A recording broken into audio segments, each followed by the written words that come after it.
सुनो, पहले समय में उल्का मुख नाम का एक बुद्धिमान राजा था। वह सत्य वक्ता और जितेंद्रिय था। प्रतिदिन देव स्थानों पर जाता था, गरीबों को धन देकर उनके कष्ट दूर करता था। उसकी पत्नी कमल के समान मुख वाली सती साध्वी थी। भद्रशिला नदी के तट पर उन दोनों ने श्री सत्यनारायण भगवान का व्रत किया। उस समय वहाँ एक साधु वैश्य आया। उसके पास व्यापार के लिए बहुत सा धन था। वह नाव को किनारे पर ठहराकर राजा के पास आया और राजा को व्रत करते हुए देखकर विनय के साथ पूछने लगा कि हे राजन, भक्ति भाव चित्त से आप क्या कर रहे हैं? मेरी सुनने की इच्छा है, तो आप मुझे बताएं।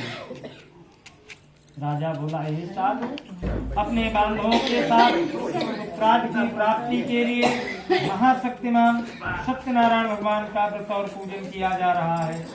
राजा के वचन सुनकर साधु आदर से बोला, हे राजन, मुझसे इसका सब विधान कहो, मैं भी आपके कथनानुसार इस व्रत को करूंगा। मेरे लिए कोई संतान नहीं है और इससे निश्चय ही होगी। राजा से सब विधान सुन व्यापार से निवृत्त हुआ आनंद के साथ मर गया। साधु ने अपनी पत्नी से संतान देने वाले व्रत का समाचार सुनाया और कहा कि जब मेरी संतान होगी तब मैं इस व्रत को करूंगा। यही जो अपनी असरिया का साधु ने काम आती है वही लीलावती से कहे। एक दिन उसकी पत्नी लीलावती पति के साथ आनंदित हो सांसारिक धर्म में प्रवृत्त होकर श्री सत्यनारायण भगवान की कृपा से गर्भवती हो गई तथा 10वें महीने में उसके एक सुंदर कन्या का जन्म हुआ।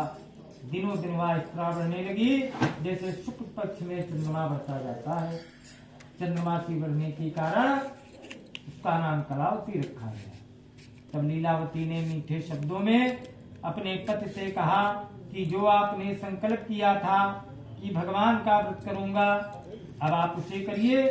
साधु बोला, हे प्रिय, कन्या के विवाह पर व्रत को करूंगा। इस प्रकार अपनी पत्नी को आश्वासन देकर वह नगर को चला गया। कलावती प्रतिग्रह में वृद्धि को प्राप्त हो गई। साधु ने जब नगर में सखियों के साथ अपनी पुत्री को देखा तो तुरंत ही दूत को बुलाकर कहा कि पुत्री के वास्ते कोई सुयोग वर देकर लाओ।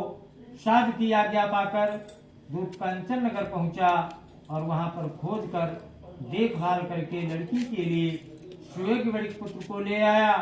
उस सुयोग लड़के को देखकर साधु ने अपने बंधु बांधवों सहित प्रसन्नचित अपनी पुत्री का विवाह उसके साथ कर दिया। किंतु दुर्भाग्य से विवाह के समय ही व्रत को करना भूल गए।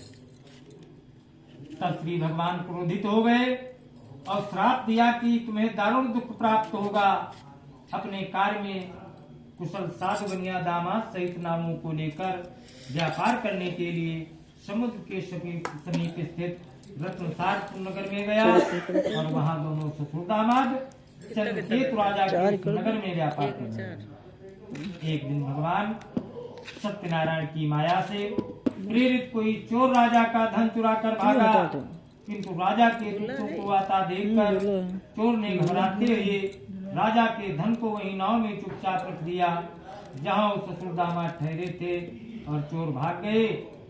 जब दूतों ने उस साधु वैश्य के पास राजा के धन को रखा देखा तो दोनों को बांध कर ले गए और प्रसन्नता से दौड़ते हुए राजा के समीप जाकर बोले, जो चोर पकड़ कर लाए हैं देखकर आज्ञा दें।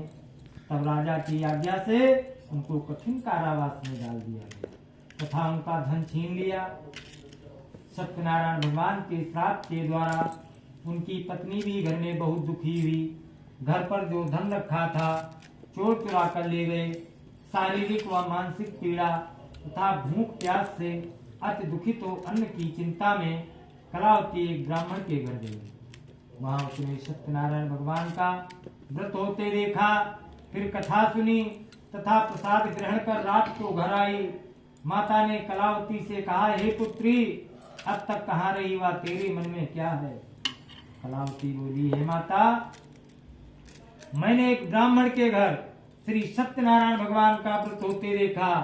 कन्या के वचन सुनकर लीलावती भगवान के पूजन की तैयारी करने लगी। लीलावती ने परिवार और बांधवों सहित श्री सत्यनारायण भगवान का पूजन किया और वर मांगा कि मेरे पति और दामाद शीघ्र आ जावे।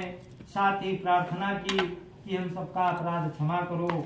सत्यनारायण भगवान व्रत से संतुष्ट हो गए और राजा चंद्रकेत को स्वप्न में दर्शन देकर कहा कि हे राजन, दोनों वैश्यों को प्रातः होते ही छोड़ दो और उनका सब धन जो तुमने ग्रहण किया है दे दो, नहीं तो मैं तेरा धन राजपुत्र सब नष्ट कर दूंगा। राजा से ऐसे वचन कहकर भगवान अंतर ध्यान हो गए।